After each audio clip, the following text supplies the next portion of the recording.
It was June 2009. I buckled into a helicopter for my first discovery flight, excited, nervous, and terrified.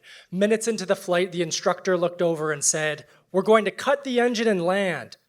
I white-knuckled the controls and questioned every life choice I made. There's a zone in aviation we call the dead man's curve, a flight profile where if your engine fails, there's no saving you. And here's the terrifying part. Pilots spend too much time in this zone, low, slow, hovering. Over 80% of fatal helicopter crashes aren't caused by mechanical failure. They're caused by hesitation, poor decisions, flying too low, acting too slow, waiting too long. HR leaders are taught to hover, to wait, to defer, to avoid risk. Have any of you experienced this before?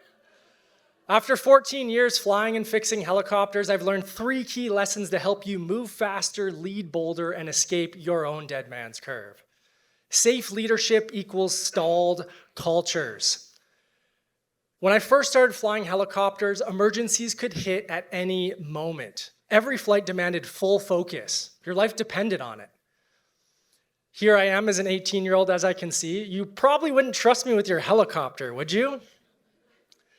And this was the reality, is danger could happen all the time, and that's me, 18-year-old flying your helicopter.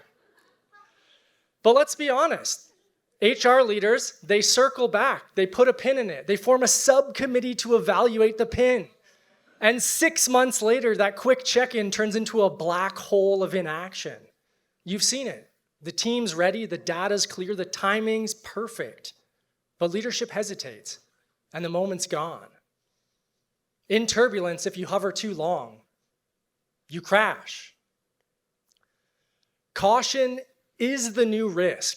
In today's world, the cost of inaction is higher than the cost of trying. A McKinsey study found that companies that move fast during uncertainty outperform competitors by over 30%. Not because they're reckless, but because they act. Because people trust momentum more than meetings, action over alignment, progress over perfection. In aviation, we don't talk about risk, we drill it over and over. You lose your engine, you practice that exact failure hundreds of times. What if your team made decisions like we train for emergencies?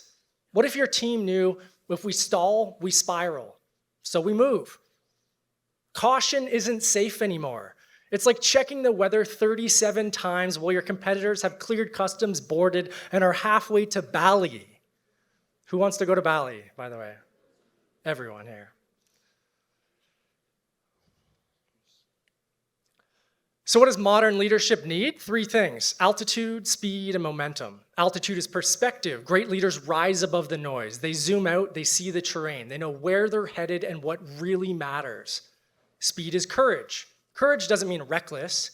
It means hitting send before 18 people approve the language. Speed is trust. It's about making the call even when it's uncomfortable. And momentum is the flow state. That's when teams lock in, when energy builds on itself.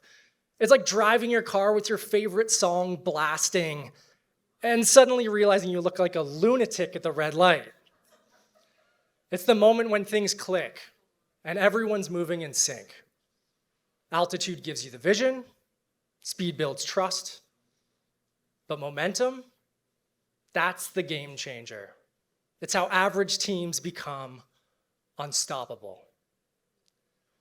You escape the dead man's curve by climbing, gaining speed, moving, not by waiting. Leadership is no different. Get above the chaos, make bold calls, and for the love of all that is human, stop hovering. Look around your organization. Ask yourself, where are you hovering? What are you avoiding? And what bold call needs to be made?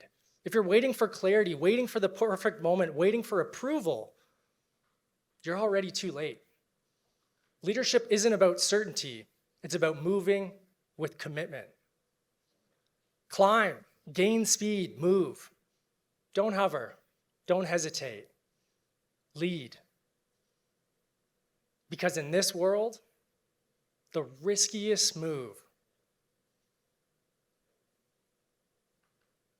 is waiting.